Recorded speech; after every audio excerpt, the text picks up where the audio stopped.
The Legend of Sleepy Hollow. Found among the papers of the late Diedrich Knickerbocker. A pleasing land of drowsy head it was, of dreams that wave before the half-shut eye, and of gay castles in the clouds that pass, forever flushing round a summer sky. In the bosom of one of those spacious coves which indent the eastern shore of the Hudson, at that broad expansion of the river denominated by the ancient Dutch navigators the Tappan Zee, and where they always prudently shortened sail and implored the protection of St. Nicholas when they crossed, there lies a small market town or rural port, which by some is called Greensburg, but which is more generally and properly known by the name of Tarrytown. This name was given, we are told, in former days, by the good housewives of the adjacent country, from the inveterate propensity of their husbands to linger about the village tavern on market days. Be that as it may, I do not vouch for the fact, but merely advert to it, for the sake of being precise and authentic. Not far from this village, perhaps about 2 miles, there is a little valley, or rather lap of land, among high hills, which is one of the quietest places in the whole world. A small brook glides through it, with just murmur enough to lull one to repose, and the occasional whistle of a quail or tapping of a woodpecker is almost the only sound that ever breaks in upon the uniform tranquillity. I recollect that, when a stripling, my first exploit in squirrel shooting was in a grove of tall walnut trees that shades one side of the valley. I had wandered into it at noontime when all nature is peculiarly quiet, and was startled by the roar of my own gun as it broke the Sabbath stillness around, and was prolonged and reverberated by the angry echoes. If ever I should wish for a retreat whither I might steal from the world and its distractions, and dream quietly away the remnant of a troubled life, I know of none more promising than this little valley. From the listless repose of the place, and the peculiar character of its inhabitants, who are descendants from the original Dutch settlers, this sequestered glen has long been known by the name of Sleepy Hollow, and its rustic lads are called the Sleepy Hollow Boys throughout all the neighboring country. A drowsy, dreamy influence seems to hang over the land, and to pervade the very atmosphere. Some say that the place was bewitched by a high German doctor during the early days of the settlement. Others, that an old Indian chief, the prophet or wizard of his tribe, held his powwows there before the country was discovered by Master Hendrik Hudson. Certain it is, the place still continues under the sway of some witching power that holds a spell over the minds of the good people, causing them to walk in a continual reverie. They are given to all kinds of marvelous beliefs, are subject to trances and visions, and frequently see strange sights and hear music and voices in the air. The whole neighborhood abounds with local tales, haunted spots, and twilight superstitions. Stars shoot and meteors glare oftener across the valley than in any other part of the country, and the nightmare, with her whole ninefold, seems to make it the favorite scene of her gambols. The dominant spirit, however, that haunts this enchanted region, and seems to be commander-in-chief of all the powers of the air, is the apparition of a figure on horseback without a head. It is said by some to be the ghost of a Hessian trooper, whose head had been carried away by a cannonball in some nameless battle during the Revolutionary War, and who is ever and anon seen by the country folk hurrying along in the gloom of night, as if on the wings of the wind. His haunts are not confined to the valley, but extend at times to the adjacent roads, and especially to the vicinity of a church at no great distance. Indeed, certain of the most authentic historians of those parts, who have been careful in collecting and collating the floating facts concerning this spectre, allege that the body of the trooper, having been buried in the churchyard, the ghost rides forth to the scene of battle in nightly quest of his head, and that the rushing speed with which he sometimes passes along the hollow like a midnight blast is owing to his being belated and in a hurry to get back to the churchyard before daybreak. Such is the general purport of this legendary superstition, which has furnished materials for many a wild story in that region of shadows, and the spectre is known at all the country firesides by the name of the Headless Horseman of Sleepy Hollow. It is remarkable that the visionary propensity I have mentioned is not confined to the native inhabitants of the valley, but is unconsciously imbibed by every one who resides there for a time. However wide awake they may have been before they entered that sleepy region, they are sure in a little time to inhale the witching influence of the air, and begin to grow imaginative, to dream dreams and see apparitions.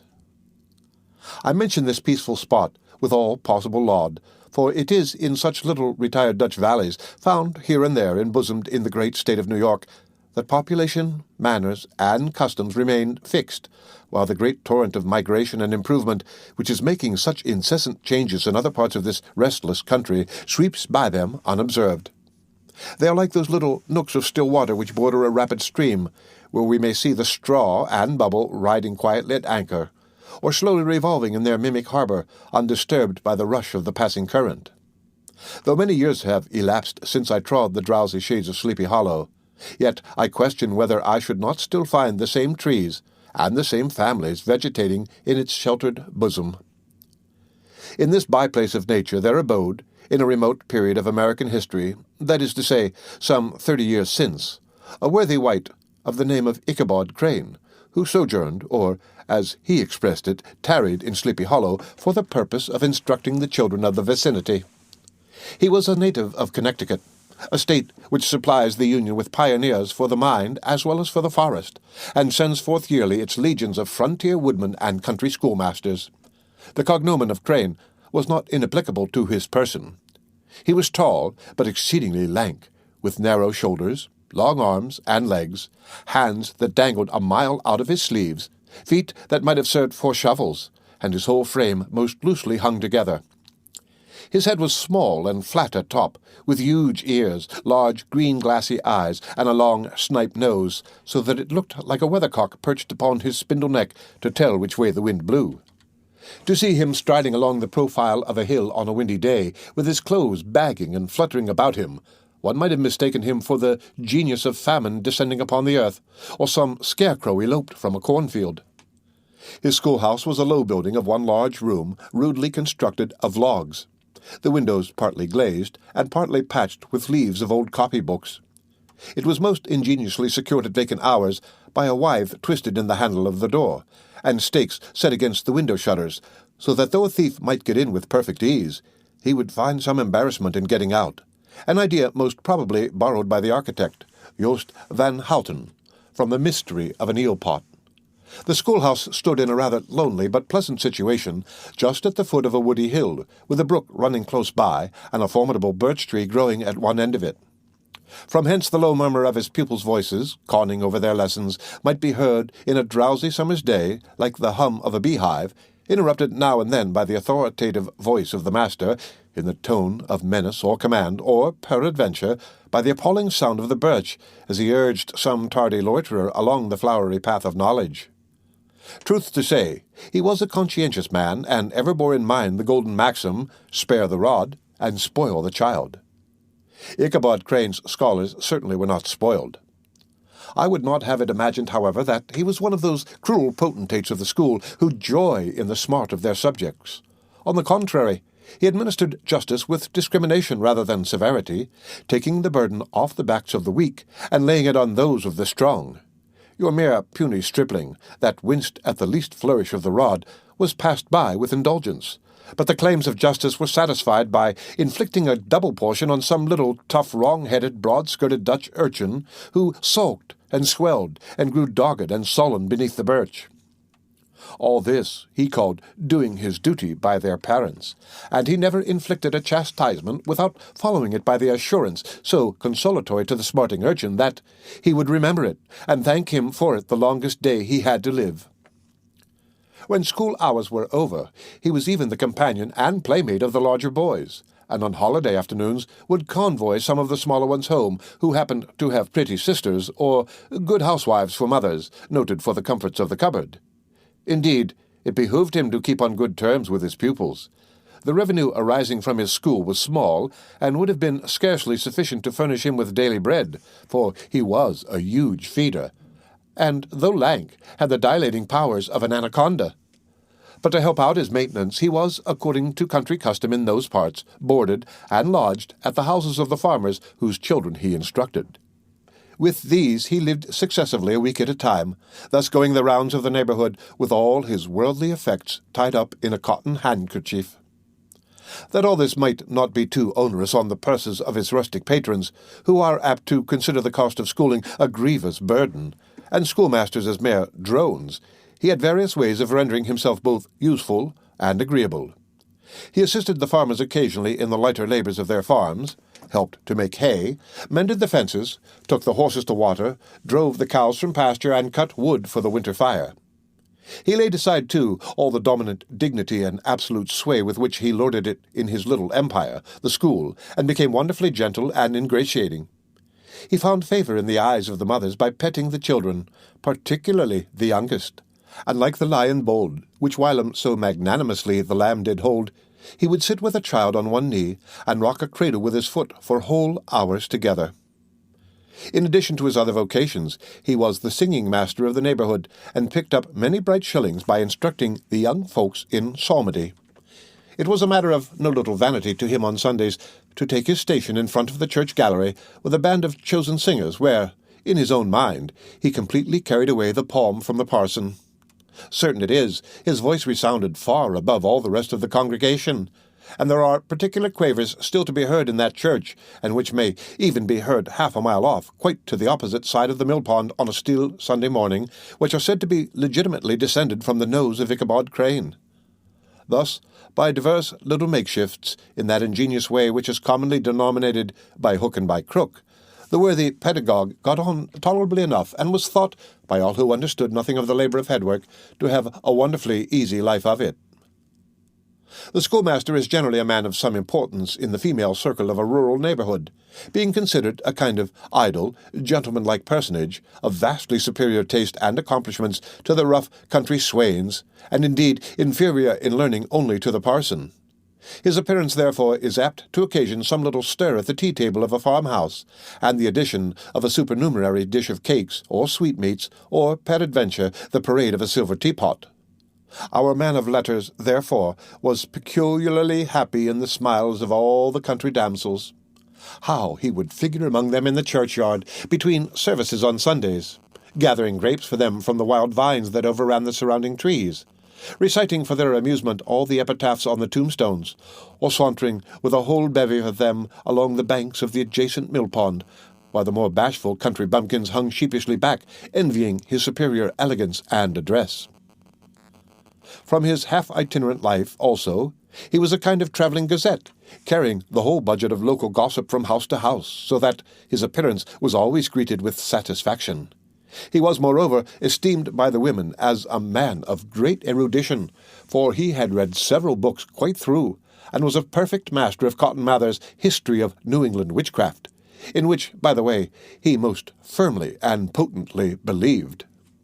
He was, in fact, an odd mixture of small shrewdness and simple credulity. His appetite for the marvellous and his powers of digesting it were equally extraordinary, and both had been increased by his residence in this spellbound region. No tale was too gross or monstrous for his capacious swallow.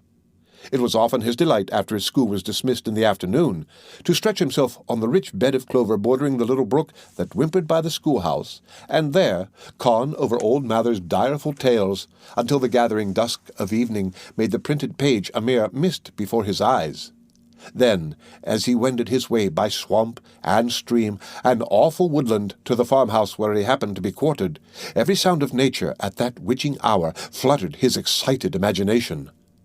The moan of the whippoorwill from the hillside, the boding cry of the tree-toad, that harbinger of storm, the dreary hooting of the screech-owl, or the sudden rustling in the thicket of birds frightened from their roost.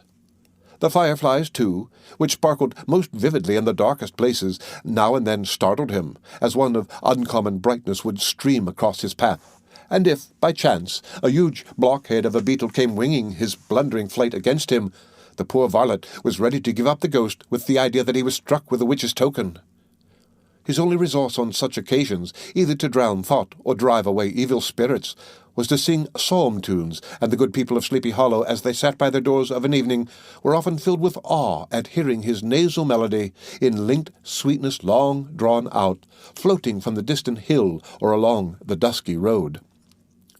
Another of his sources of fearful pleasure was to pass long winter evenings with the old Dutch wives, as they sat spinning by the fire, with a row of apples roasting and spluttering along the hearth, and listen to their marvellous tales of ghosts and goblins, and haunted fields and haunted brooks, and haunted bridges and haunted houses, and particularly of the headless horseman, or galloping Hessian of the hollow, as they sometimes called him. He would delight them equally by his anecdotes of witchcraft, and of the direful omens and portentous sights and sounds in the air which prevailed in the earlier times of Connecticut, and would frighten them woefully with speculations upon comets and shooting stars, and with the alarming fact that the world did absolutely turn round, and that they were, half the time, topsy-turvy. But if there was a pleasure in all this, while snugly cuddling in the chimney-corner of a chamber that was all of a ruddy glow from the crackling wood fire, and where, of course, no spectre dared to show its face, it was dearly purchased by the terrors of his subsequent walk homewards. What fearful shapes and shadows beset his path amidst the dim and ghastly glare of a snowy night! With what wistful look did he eye every trembling ray of light streaming across the waste fields from some distant window! How often was he appalled by some shrub covered with snow which, like a sheeted spectre, beset his very path! How often did he shrink with curdling awe at the sound of his own steps on the frosty crust beneath his feet, and dread to look over his shoulder, lest he should behold some uncouth being tramping close behind him!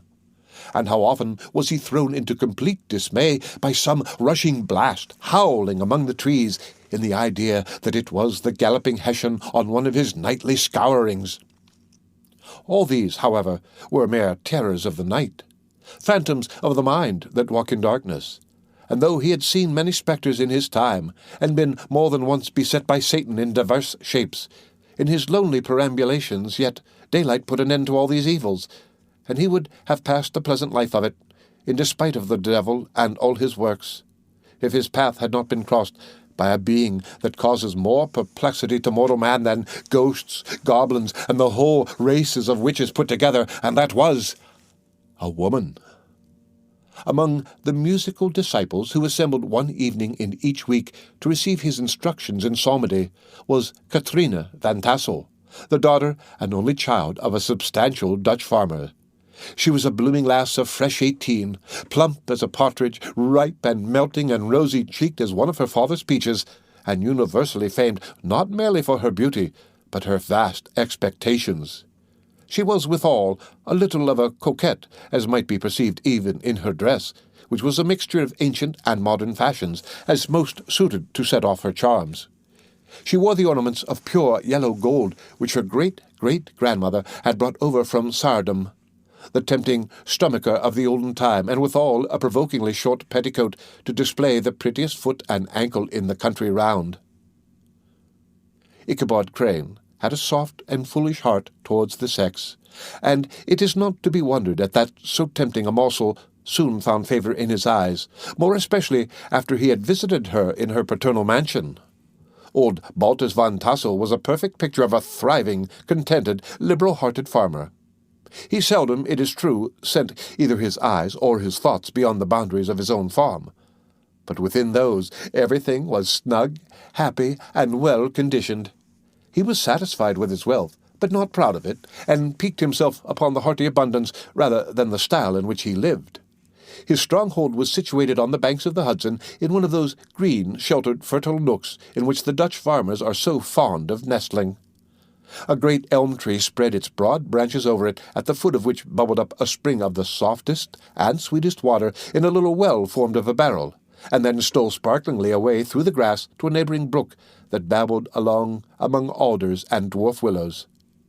Hard by the farmhouse was a vast barn that might have served for a church, every window and crevice of which seemed bursting forth with the treasures of the farm.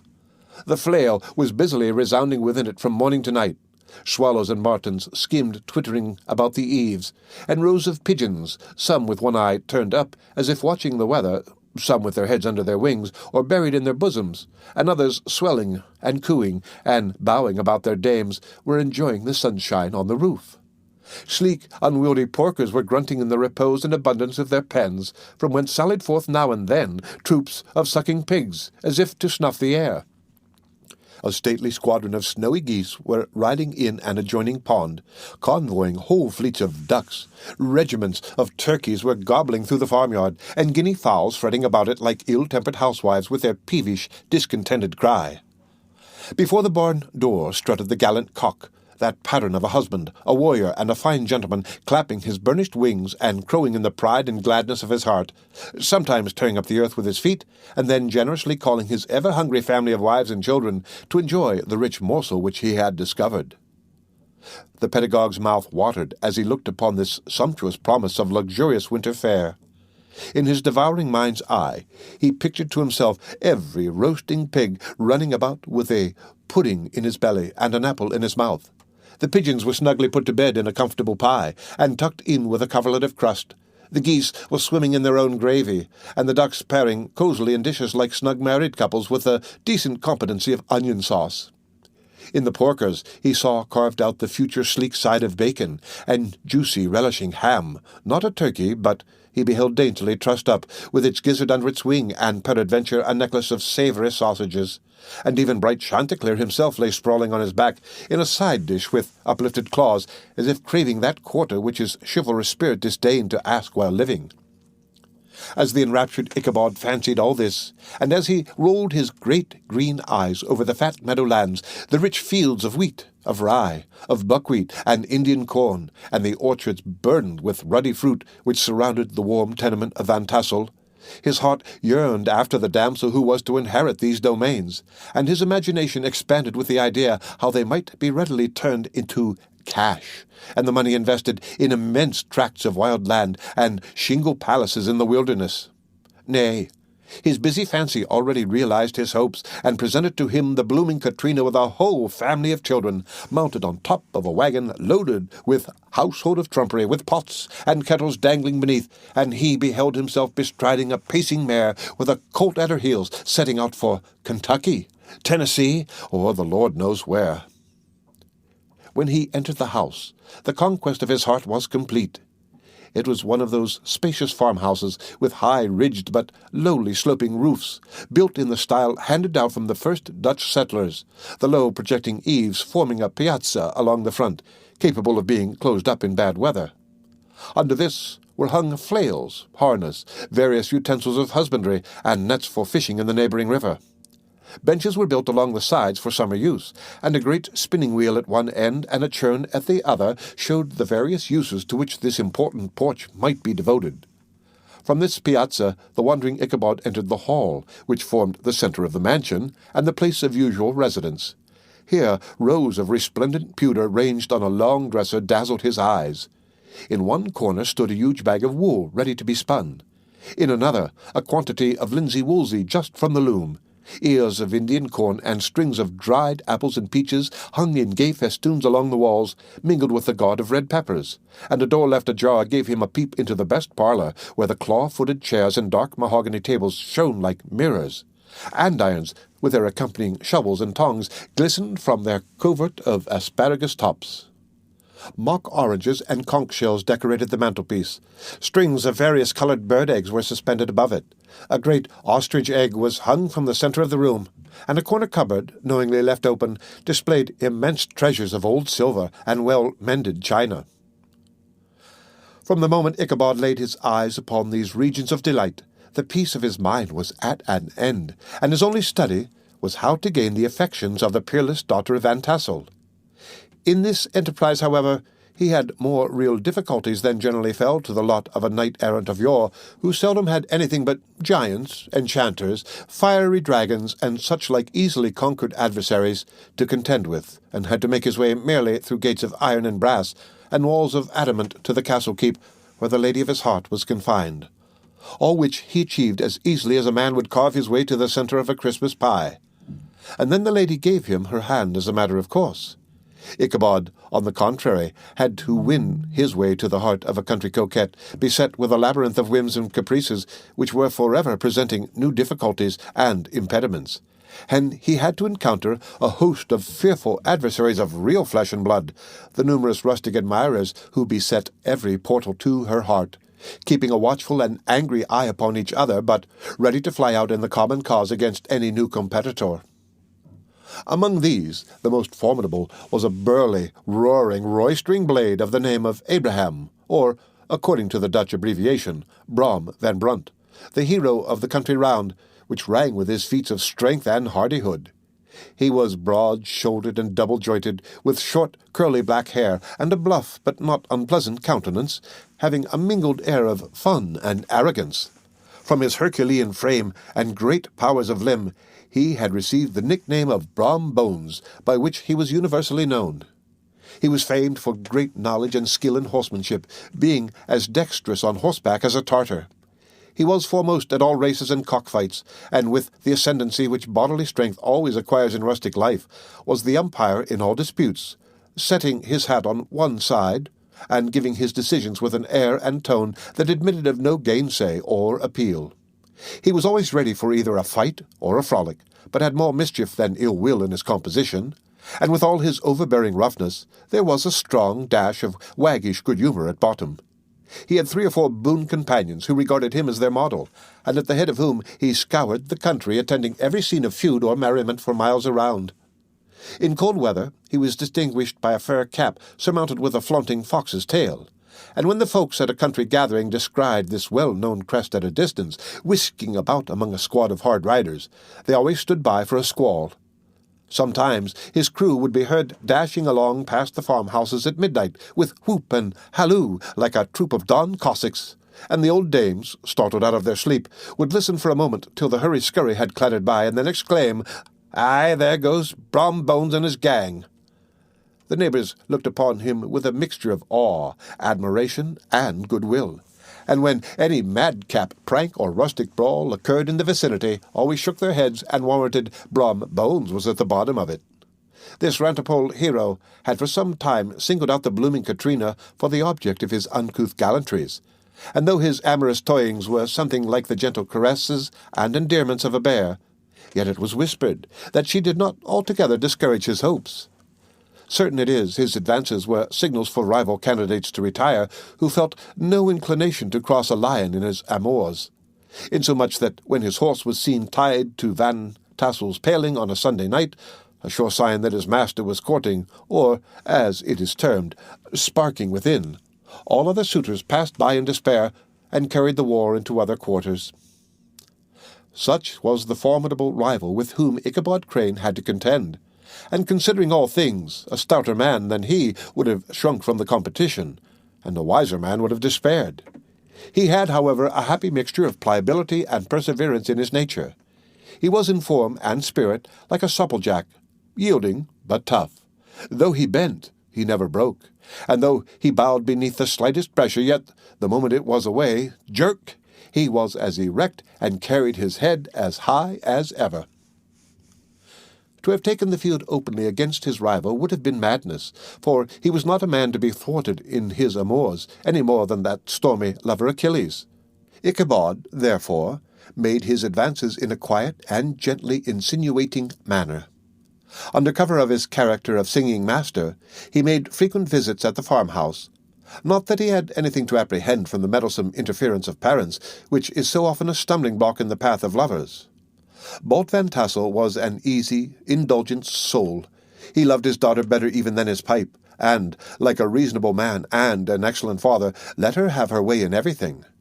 His notable little wife, too, had enough to do to attend to her housekeeping and manage her poultry, for, as she sagely observed, ducks and geese are foolish things and must be looked after, but girls can take care of themselves.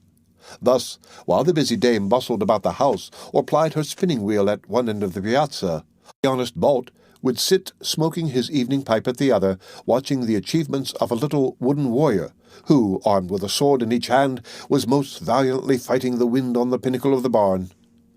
In the meantime, Ichabod would carry on his suit with the daughter by the side of the spring under the great elm, or sauntering along in the twilight, that hour so favourable to the lover's eloquence. I profess not to know how women's hearts are wooed and won. To me they have always been matters of riddle and admiration.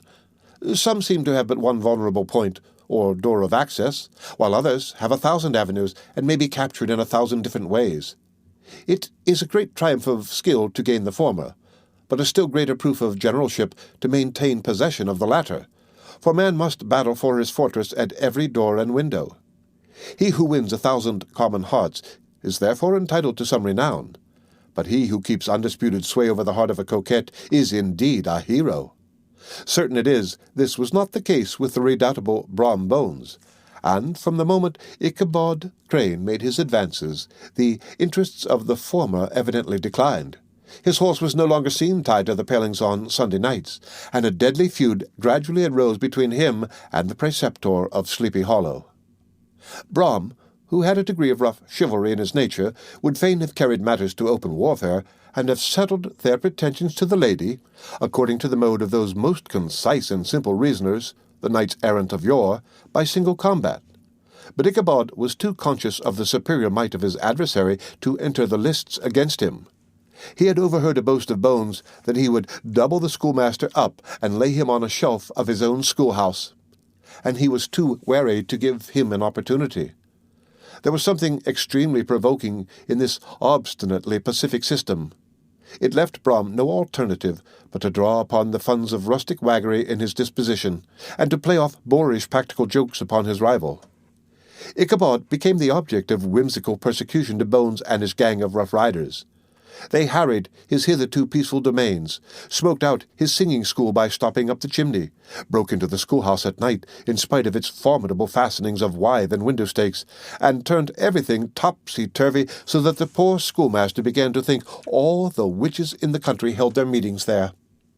But what was still more annoying, Brom took all opportunities of turning him into ridicule in presence of his mistress, and had a scoundrel dog whom he taught to whine in the most ludicrous manner, and introduced as a rival of Ichabod's to instruct her in psalmody. In this way, matters went on for some time without producing any material effect on the relative situations of the contending powers. On a fine autumnal afternoon, Ichabod, in pensive mood, sat enthroned on the lofty stool from whence he usually watched all the concerns of his little literary realm. In his hand he swayed a ferule, that sceptre of despotic power. The birch of justice reposed on 3 nails behind the throne, a constant terror to evildoers, while on the desk before him might be seen sundry contraband articles and prohibited weapons, detected upon the persons of idle urchins, such as half-munched apples, pop-guns, whirligigs, fly-cages, and whole legions of rampant little paper gamecocks. Apparently there had been some appalling act of justice recently inflicted, for his scholars were all busily intent upon their books, or slyly whispering behind them, with one eye kept upon the master, and a kind of buzzing stillness reigned throughout the schoolroom. It was suddenly interrupted by the appearance of a negro in tow-cloth jacket and trousers, a round-crowned fragment of a hat, like the cap of Mercury, and mounted on the back of a ragged, wild, half-broken colt, which he managed with a rope by way of halter. He came clattering up to the school-door with an invitation to Ichabod to attend a merrymaking or quilting frolic to be held that evening at Mynheer Van Tassel's. And having delivered his message with that air of importance and effort at fine language which a negro is apt to display on petty embassies of the kind, he dashed over the brook, and was seen scampering away up the hollow, full of the importance and hurry of his mission. All was now bustle and hubbub in the late quiet schoolroom. The scholars were hurried through their lessons without stopping at trifles. Those who were nimble skipped over half with impunity, and those who were tardy had a smart application now and then in the rear to quicken their speed, or help them over a tall word. Books were flung aside without being put away on the shelves. Inkstands were overturned, benches thrown down, and the whole school was turned loose an hour before the usual time, bursting forth like a legion of young imps, yelping and racketing about the green in joy at their early emancipation. The gallant Ichabod now spent at least an extra half-hour at his toilet, brushing and furbishing up his best, and indeed only, suit of rusty black, and arranging his locks by a bit of broken looking-glass that hung up in the schoolhouse. That he might make his appearance before his mistress in the true style of a cavalier, he borrowed a horse from the farmer with whom he was domiciliated, a choleric old Dutchman of the name of Hans van Ripper, and thus gallantly mounted, issued forth like a knight-errant in quest of adventures. But it is meet I should, in the true spirit of romantic story, give some account of the looks and equipments of my hero and his steed. The animal he bestrode was a broken-down plough-horse that had outlived almost everything but its viciousness. He was gaunt and shagged, with a ewe-neck and a head like a hammer. His rusty mane and tail were tangled and knotted with burrs. One eye had lost its pupil and was glaring and spectral, but the other had the gleam of a genuine devil in it. Still, he must have had fire and metal in his day, if we may judge from the name he bore of gunpowder. He had, in fact, been a favourite steed of his master's, the choleric Van Ripper, who was a furious rider, and had infused very probably some of his own spirit into the animal.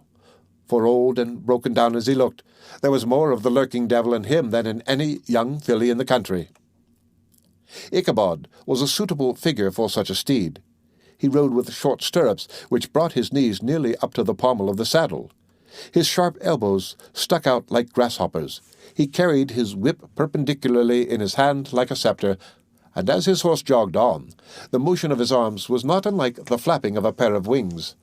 A small wool hat rested on the top of his nose, for so his scanty strip of forehead might be called, and the skirts of his black coat fluttered out almost to the horse's tail. Such was the appearance of Ichabod and his steed as they shambled out of the gate of Hans Van Ripper, and it was altogether such an apparition as is seldom to be met with in broad daylight. It was, as I have said, a fine autumnal day. The sky was clear and serene, and nature wore that rich and golden livery which we always associate with the idea of abundance. The forests had put on their sober brown and yellow, while some trees of the tenderer kind had been nipped by the frosts into brilliant dyes of orange, purple, and scarlet. Streaming files of wild ducks began to make their appearance high in the air. The bark of the squirrel might be heard from the groves of beech and hickory nuts, and the pensive whistle of the quail at intervals from the neighbouring stubble field. The small birds were taking their farewell banquets. In the fullness of their revelry, they fluttered, chirping and frolicking from bush to bush and tree to tree, capricious from the very profusion and variety around them. There was the honest cock-robin, the favourite game of stripling sportsmen, with its loud querulous note, and the twittering blackbirds flying in sable clouds, and the golden-winged woodpecker with his crimson crest, his broad black gorget, and splendid plumage, and the cedar-bird with its red-tipped wings and yellow-tipped tail, and its little Montero cap of feathers, and the blue-jay, that noisy coxcomb in his gay light-blue coat and white underclothes, screaming and chattering, nodding and bobbing and bowing, and pretending to be on good terms with every songster of the grove. As Ichabod jogged slowly on his way, his eye, ever open to every symptom of culinary abundance, ranged with delight over the treasures of jolly autumn. On all sides he beheld vast store of apples, some hanging in oppressive opulence on the trees, some gathered into baskets and barrels for the market, others heaped up in rich piles for the cider press. Farther on he beheld great fields of Indian corn with its golden ears peeping from their leafy coverts and holding out the promise of cakes and hasty pudding, and the yellow pumpkins lying beneath them, turning up their fair round bellies to the sun, and giving ample prospects of the most luxurious of pies. And anon he passed the fragrant buckwheat fields, breathing the odour of the beehive, and as he beheld them, soft anticipation stole over his mind of dainty slapjacks, well buttered and garnished with honey or treacle by the delicate, little dimpled hand of Katrina Van Tassel.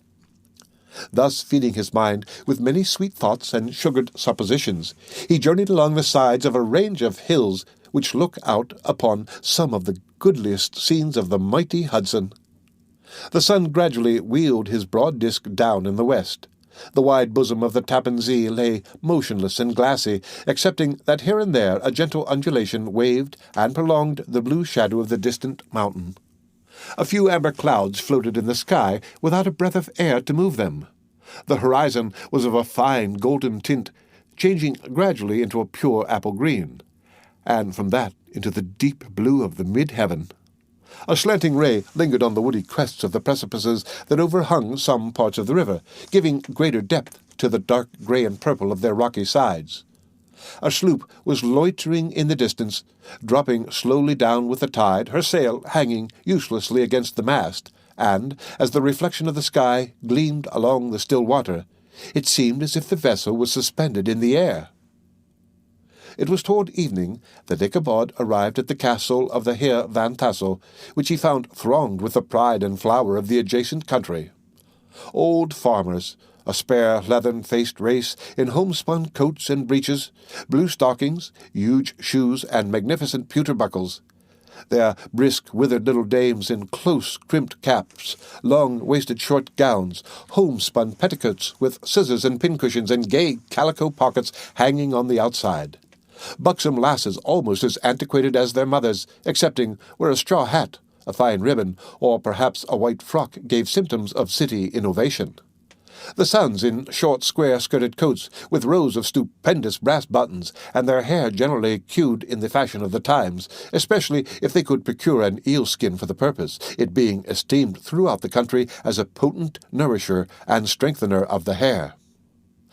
Brom Bones, however, was the hero of the scene, having come to the gathering on his favourite steed, Daredevil, a creature like himself full of mettle and mischief, and which no one but himself could manage.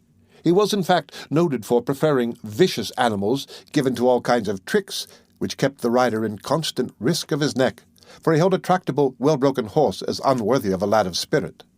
Fain would I pause to dwell upon the world of charms that burst upon the enraptured gaze of my hero as he entered the state parlour of Van Tassel's mansion. Not those of the bevy of buxom lasses, with their luxurious display of red and white, but the ample charms of a genuine Dutch country tea-table in the sumptuous time of autumn. Such heaped-up platters of cakes of various and almost indescribable kinds known only to experienced Dutch housewives. There was the doughty doughnut, the tender, oily coke, and the crisp and crumbling cruller, sweet cakes and short cakes, ginger cakes and honey cakes, and the whole family of cakes. And then there were apple pies, and peach pies, and pumpkin pies, besides slices of ham and smoked beef, and moreover delectable dishes of preserved plums and peaches and pears and quinces, not to mention broiled shad and roasted chickens, together with bowls of milk and cream all mingled higgledy-piggledy, pretty much as I have enumerated them, with a motherly teapot sending up its clouds of vapour from the midst. Heaven bless the mark! I want breath and time to discuss this banquet as it deserves, and am too eager to get on with my story. Happily, Ichabod Crane was not in so great a hurry as his historian, but did ample justice to every dainty. He was a kind and thankful creature, whose heart dilated in proportion as his skin was filled with good cheer, and whose spirits rose with eating as some men's do with drink. He could not help, too, rolling his large eyes round him as he ate, and chuckling with the possibility that he might one day be lord of all this scene of almost unimaginable luxury and splendour. Then he thought how soon he'd turn his back upon the old schoolhouse, snap his fingers in the face of Hans von Ripper and every other niggardly patron, and kick any itinerant pedagogue out of doors that should dare to call him comrade. Old Baltus Van Tassel moved about among his guests with a face dilated with content and good humour, round and jolly as the harvest moon. His hospitable attentions were brief, but expressive, being confined to a shake of the hand, a slap on the shoulder, a loud laugh, and a pressing invitation to fall to and help themselves. And now the sound of music from the common room or hall summoned to the dance. The music was an old, grey-headed Negro who had been the itinerant orchestra of the neighbourhood for more than half a century. His instrument was as old and battered as himself. The greater part of the time he scraped on 2 or 3 strings, accompanying every movement of the bow with a motion of the head, bowing almost to the ground, and stamping with his foot whenever a fresh couple were to start. Ichabod prided himself upon his dancing as much as upon his vocal powers. Not a limb, not a fibre about him was idle, and to have seen his loosely hung frame in full motion and clattering about the room, you would have thought St. Vitus himself, that blessed patron of the dance, was figuring before you in person. He was the admiration of all the negroes, who, having gathered, of all ages and sizes, from the farm and the neighbourhood, stood forming a pyramid of shining black faces at every door and window, gazing with delight at the scene, rolling their white eyeballs, and showing grinning rows of ivory from ear to ear. How could the flogger of urchins be otherwise than animated and joyous? The lady of his heart was his partner in the dance, and smiling graciously in reply to all his amorous oglings, while Brom Bones, sorely smitten with love and jealousy, sat brooding by himself in one corner. When the dance was at an end, Ichabod was attracted to a knot of the sager folks, who, with old Van Tassel, sat smoking at one end of the piazza, gossiping over former times, and drawing out long stories about the war. This neighbourhood, at the time of which I am speaking, was one of those highly favoured places which abound with chronicle and great men. The British and American line had run near it during the war. It had, therefore, been the scene of marauding and infested with refugees, cowboys, and all kinds of bolder chivalry. Just sufficient time had elapsed to enable each storyteller to dress up his tale with a little becoming fiction, and in the indistinctness of his recollection to make himself the hero of every exploit. There was the story of Doffue Martling, a large, blue-bearded Dutchman who had nearly taken a British frigate with an old iron 9-pounder from a mud breastwork, only that his gun burst at the 6th discharge. And there was an old gentleman who shall be nameless, being too rich a mynheer to be lightly mentioned, who in the Battle of White Plains, being an excellent master of defence, parried a musket ball with a small sword, insomuch that he absolutely felt it whiz round the blade and glance off at the hilt, in proof of which he was ready at any time to show the sword with the hilt a little bent. There were several more that had been equally great in the field, not one of whom but was persuaded that he had a considerable hand in bringing the war to a happy termination. But all these were nothing to the tales of ghosts and apparitions that succeeded. The neighbourhood is rich in legendary treasures of the kind. Local tales and superstitions thrive best in these sheltered, long-settled retreats, but are trampled underfoot by the shifting throng that forms the population of most of our country places.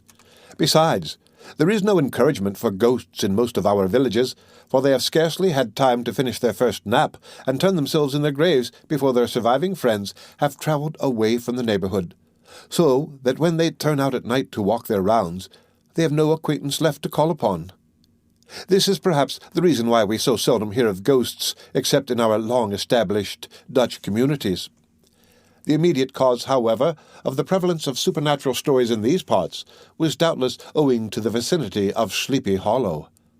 There was a contagion in the very air that blew from that haunted region. It breathed forth an atmosphere of dreams and fancies infecting all the land.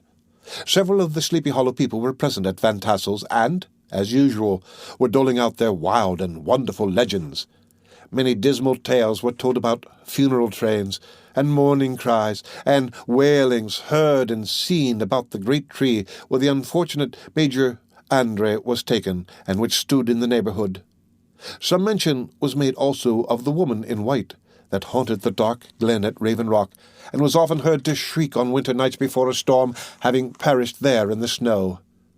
The chief part of the stories, however, turned upon the favourite spectre of Sleepy Hollow, the headless horseman, who had been heard several times of late patrolling the country, and, it was said, tethered his horse nightly among the graves in the churchyard. The sequestered situation of this church seemed always to have made it a favourite haunt of troubled spirits. It stands on a knoll surrounded by locust trees, and lofty elms from among which its descent, whitewashed walls, shine modestly forth, like Christian purity beaming through the shades of retirement. A gentle slope descends from it to a silver sheet of water bordered by high trees between which peeps may be caught at the blue hills of the Hudson. To look upon its grass-grown yard, where the sunbeams seem to sleep so quietly, one would think that there at least the dead might rest in peace. On one side of the church extends a wide woody dell, along which raves a large brook among broken rocks and trunks of fallen trees. Over a deep black part of the stream, not far from the church, was formerly thrown a wooden bridge. The road that led to it, and the bridge itself, were thickly shaded by overhanging trees which cast a gloom about it, even in the daytime, but occasioned a fearful darkness at night. Such was one of the favourite haunts of the headless horseman, and the place where he was most frequently encountered. The tale was told of old Brouwer, a most heretical disbeliever in ghosts, how he met the horseman returning from his foray into Sleepy Hollow, and was obliged to get up behind him, how they galloped over bush and brake, over hill and swamp, until they reached the bridge, when the horseman suddenly turned into a skeleton, threw old Brouwer into the cook, and sprang away over the treetops with a clap of thunder. This story was immediately matched by a thrice marvellous adventure of Brom Bones, who made light of the galloping Hessian as an arrant jockey. He affirmed that on returning one night from the neighbouring village of Sing Sing, he had been overtaken by this midnight trooper, that he had offered to race with him for a bowl of punch, and should have won it, too, for Daredevil beat the goblin horse all hollow. But just as they came to the church bridge, the Hessian bolted and vanished in a flash of fire. All these tales, told in that drowsy undertone with which men talk in the dark, the countenances of the listeners only now and then receiving a casual gleam from the glare of a pipe, sank deep in the mind of Ichabod. He repaid them in kind with large extracts from his invaluable author Cotton Mather, and added many marvelous events that had taken place in his native state of Connecticut, and fearful sights which he had seen in his nightly walks about Sleepy Hollow. The revel now gradually broke up. The old farmers gathered together their families and their wagons, and were heard for some time rattling along the hollow roads and over the distant hills.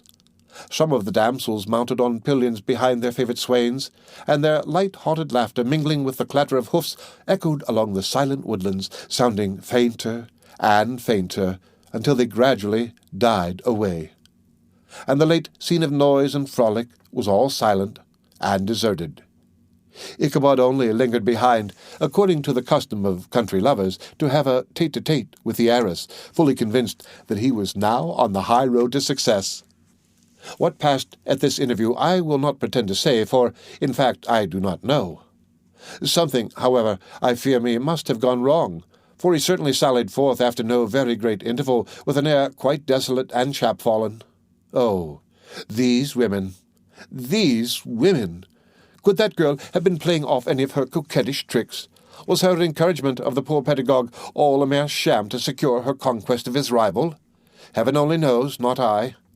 Let it suffice to say, Ichabod stole forth with the air of one who had been sacking a hen-roost rather than a fair lady's heart. Without looking to the right or left to notice the scene of rural wealth on which he had so often gloated, he went straight to the stable, and with several hearty cuffs and kicks roused his steed most uncourteously from the comfortable quarters in which he was soundly sleeping, dreaming of mountains of corn and oats, and whole valleys of timothy and clover. It was the very witching time of night that Ichabod, heavy-hearted and crestfallen, pursued his travels homewards, along the sides of the lofty hills which rise above Tarrytown, and which he had traversed so cheerily in the afternoon. The hour was as dismal as himself. Far below him the Tappan Zee spread its dusky and indistinct waste of waters, with here and there the tall mast of a sloop riding quietly at anchor under the land. In the dead hush of midnight he could even hear the barking of the watchdog from the opposite shore of the Hudson, but it was so vague and faint as only to give an idea of his distance from this faithful companion of man. Now and then, too, the long-drawn crowing of a cock accidentally awakened would sound far, far off from some farmhouse away among the hills, but it was like a dreaming sound in his ear. No signs of life occurred near him, but occasionally the melancholy chirp of a cricket, or perhaps the guttural twang of a bullfrog from a neighbouring marsh, as if sleeping uncomfortably and turning suddenly in his bed. All the stories of ghosts and goblins that he had heard in the afternoon now came crowding upon his recollection. The night grew darker and darker. The stars seemed to sink deeper into the sky, and driving clouds occasionally hid them from his sight. He had never felt so lonely and dismal. He was, moreover, approaching the very place where many of the scenes of the ghost stories had been laid.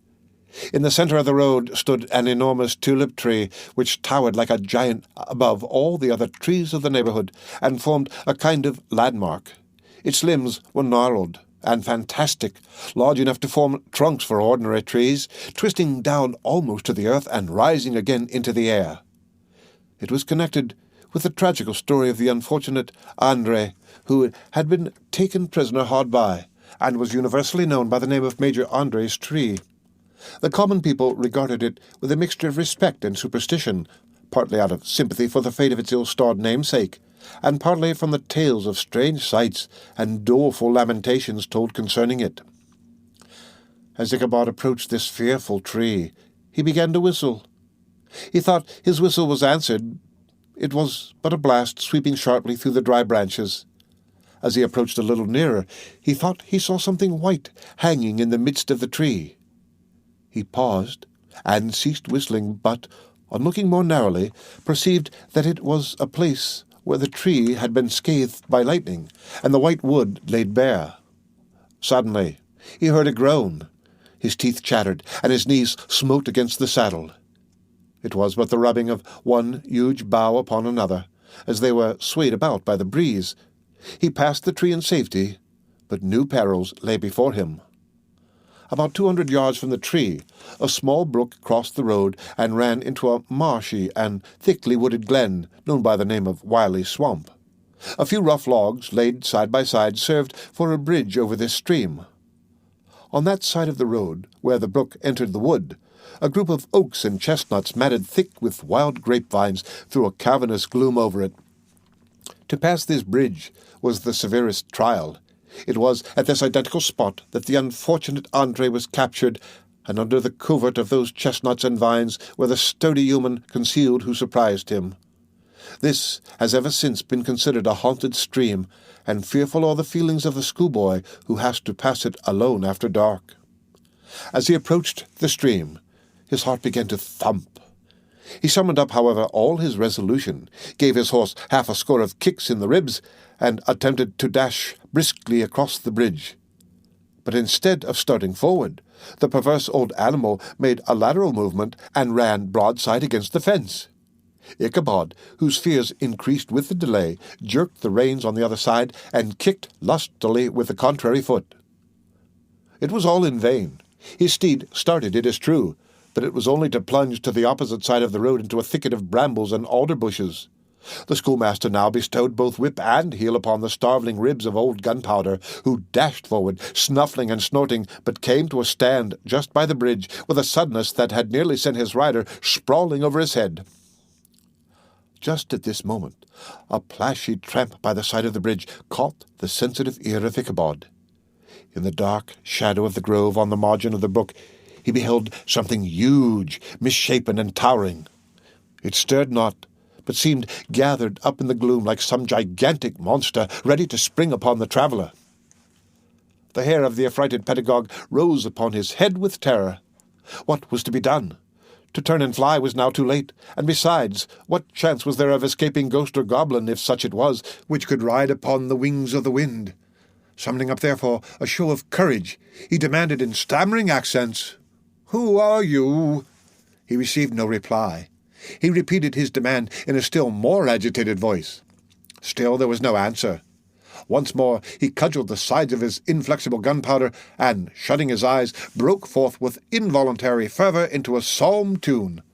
Just then the shadowy object of alarm put itself in motion, and with a scramble and a bound stood at once in the middle of the road. Though the night was dark and dismal, yet the form of the unknown might now in some degree be ascertained. He appeared to be a horseman of large dimensions, and mounted on a black horse of powerful frame. He made no offer of molestation or sociability, but kept aloof on one side of the road, jogging along on the blind side of old Gunpowder, who had now got over his fright and waywardness. Ichabod, who had no relish for this strange midnight companion, and bethought himself of the adventure of Brom Bones with the galloping Hessian, now quickened his steed in hopes of leaving him behind. The stranger, however, quickened his horse to an equal pace. Ichabod pulled up and fell into a walk, thinking to lag behind. The other did the same. His heart began to sink within him. He endeavoured to resume his psalm tune, but his parched tongue clove to the roof of his mouth, and he could not utter a stave. There was something in the moody and dogged silence of this pertinacious companion that was mysterious and appalling. It was soon fearfully accounted for. On mounting a rising ground which brought the figure of his fellow traveller in relief against the sky, gigantic in height and muffled in a cloak, Ichabod was horror-struck on perceiving that he was headless. But his horror was still more increased on observing that the head, which should have rested on his shoulders, was carried before him on the pommel of his saddle. His terror rose to desperation. He rained a shower of kicks and blows upon Gunpowder, hoping by a sudden movement to give his companion the slip. But the spectre started full jump with him. Away then they dashed through thick and thin, stones flying and sparks flashing at every bound. Ichabod's flimsy garments fluttered in the air as he stretched his long, lank body away over his horse's head in the eagerness of his flight. They had now reached the road which turns off to Sleepy Hollow, But Gunpowder, who seemed possessed with a demon, instead of keeping up it, made an opposite turn and plunged headlong downhill to the left. This road leads through a sandy hollow shaded by trees for about a quarter of a mile, where it crosses the bridge famous in goblin story, and just beyond swells the green knoll on which stands the whitewashed church.